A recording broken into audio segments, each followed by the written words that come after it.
আছি বিএনপির কেন্দ্রীয় কার্যালয়, স্বেচ্ছাসেবক দলের কেন্দ্রীয় কার্যালয় কার্যালয় থেকে একটু বেরোচ্ছিল, আসছে একটু বাই সাইড দিয়ে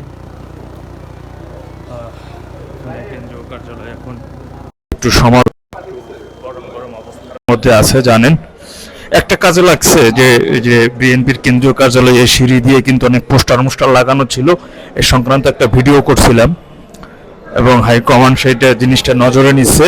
নজরে নেওয়ার পর এই পোস্টারগুলো তারা কালিকুলি করছে, একটু ভালো লাগতেছে এখন। যাই হোক, জানেন যে গতকালকে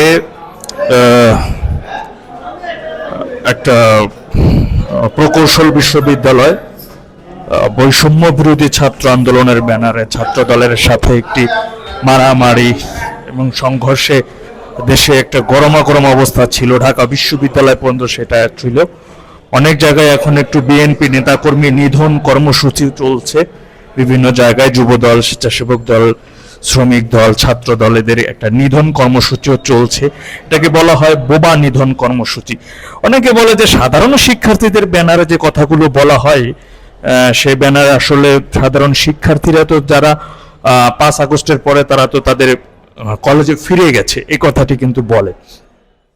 তো এখন সাধারণ শিক্ষার্থীদের এই যে নামটা ভাঙাইয়া এই আন্দোলন করা এবং ছাত্রদল নেতাকর্মীদের উপর কি বলে চড়াও হওয়া, তাদেরকে মারা, বিভিন্ন জায়গায় অনেক যুবদলের অফিসে হামলা চালানো, বিভিন্ন জায়গায় দেখা গেছে যে তাদের একটা নিধন। আওয়ামী লীগকে মাইনাস, এখন বিএনপি -2 ফর্মুলার তারা একটা তপ্তান, তাই একটা সড়ক বিএনপির কেন্দ্রীয় কার্যালয় অফিসটা একটু দেখা গেল। তো আমি এখন এখান থেকে শুধু একটা কথাই, আমি কিন্তু কয়েকদিন আগেও আমি বলছি, যদি বিএনপি মনে করে যে তারা এই সরকারের একটা সুষ্ঠু নির্বাচন হবে, তাহলে আমি বলবো সেটা একেবারে ভয়ঙ্কর রকমের একটা ভুল সিদ্ধান্ত, ভুল চিন্তা ভাবনা। সেটা কোনোভাবেই সম্ভব না যে সরকারের অধীনে একটা সুষ্ঠু নির্বাচন হবে। যেহেতু কারণ এটা যেহেতু সরকারের পাহারায়, সরকারের জানেন যে সরকারের ছত্রছায়ায় কিন্তু একটি রাজনৈতিক দল গঠন হতে যাচ্ছে এবং গঠন ইতিমধ্যে তারা জাতীয় নাগরিক কমিটি থেকে আহ্বায়ক এবং সদস্য সচিবের নাম কিন্তু এক প্রকারের ঘোষণা হয়ে গেছে নাগরিক কমিটির হাইকমান্ড থেকে, যেটা পাইছি। গতকালকে আমরা দেখলাম যে লক্ষ্মীপুরের জেলা প্রায় 247 জনের একটি কমিটি ঘোষণা করা হয়েছে। সেটা নিয়ে একটা পক্ষ সংবাদ সম্মেলন করছে। ওই কমিটি মানি না, যে কমিটির সভাপতি করা, সদস্য সচিব করা হয়েছে যিনি একটি কলেজের ছাত্র শিবিরের সভাপতি ছিলেন। বিভিন্ন জায়গা থেকে শোনা যায় যে নাগরিক কমিটি বা বৈষম্য বিরোধী ওই সিনিয়র নেতারা, এরপর বিভিন্ন কমিটিগুলো, তারাও সবাই শিবিরের লোক, এই কথাগুলো অনেক জায়গা থেকে শোনা যায়। তো যাই হোক, কথা সেটি না। গতকালকে থেকে আমরা দেখতে পাচ্ছি যে এখন কি -2 ফর্মুলা ইতিমধ্যে কি শুরু হয়ে গেল কিনা। কেননা গতকালকে কিন্তু বৈষম্য বিরোধী ছাত্র আন্দোলনের অনেক নেতারা, বিশেষ করে হান্নান সাহেব, তিনি একটা তার ফেসবুক স্ট্যাটাসে বললেন যে ছাত্রদল তাদের রাজনৈতিক কবর রচনা করে ফেলছে। এই কথাও তারা বলছে বৈষম্য বিরোধী ছাত্র আন্দোলনের স্ট্যাটাস নিয়ে।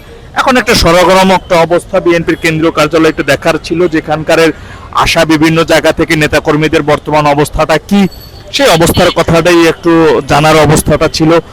আমার কর্তব্যরত দায়িত্ব আমি পালন শেষে এখন আমি কার্যালয়ের ভিতর, মানে আমি একটু ব্যক্তিগতভাবে একটু কথাবার্তা বিভিন্ন নেতার সাথে বললাম। এই একটা মিছিল আমরা দেখতেছি যে যুবদলের একটা মিছিলের আকারে কিন্তু যুবদলের একটা মিছিল আমার পেছনে দেখতে পাচ্ছেন, যে তারা যাত্রাবাড়ি একটা যুবদলের একটা মিছিল, তারা এরই মধ্যে আসছে এখানে। তো একটা সরকার আমাদের চতুর্দিকে যে বিএনপি নিধন কর্মসূচি চলছে কিনা, সেই কারণেই তারাও একটা মানে পরবর্তী পদক্ষেপ হাইকমান্ডের এই মুহূর্তে একটা বসা উচিত বা হাইকমান্ডের একটা আলোচনা করা উচিত। সেই ক্ষেত্রে মূলত তারা একটা আলোচনা, তবে একটা গরম অবস্থা। দেশের পরিস্থিতি যে আবারও, বা দেশের পরিস্থিতি যে এখন পর্যন্ত আপনারা জানেন আইন শৃঙ্খলা পরিস্থিতি ভয়ঙ্কর রকমের অবনতি। তো একটা পরিস্থিতি আগামীতে যে একটা খারাপ একটা অবস্থার দিকে যাইতেছে, এটা বিদ্যমান। আর একটা কথা, যদি বিএনপি যদি মনে করে আমি আমার বিএনপির অনেক নেতা কর্মীরা আমার ফেসবুকের সাথে জড়িত, তাদের উদ্দেশ্যে একটা কথাই বলবো, যদি মনে করে থাকেন যে এই দলের অধীনে সুষ্ঠু একটা নির্বাচন হবে আর সবার আগে জাতীয় নির্বাচন হবে, তবে সেটা ভুল হবে। তারা স্থানীয় সরকার নির্বাচনের সকল প্রস্তুতি শেষ করছে ভিতরে ভিতরে। ইভেন হচ্ছে জাতীয় নির্বাচনও এই দলের অধীনে কোনোভাবেই, এই সরকারের অধীনে, এই উপদেষ্টা সরকারের অধীনে কোনোভাবেই একটা সুষ্ঠু নির্বাচন সম্ভব না। কারণ আগামীতে কোন দলকে তারা নিয়ে আসার জন্য পায়তারা করছে, কোন দল নতুন একটা দল ইতিমধ্যে ঘোষণা হয়েছে, বা সেই দলকে কোন একটা পর্যায়ে নিয়ে যাবে তার সমস্ত কিছু বন্দোবস্ত ইতিমধ্যে শুরু হয়ে গেছে।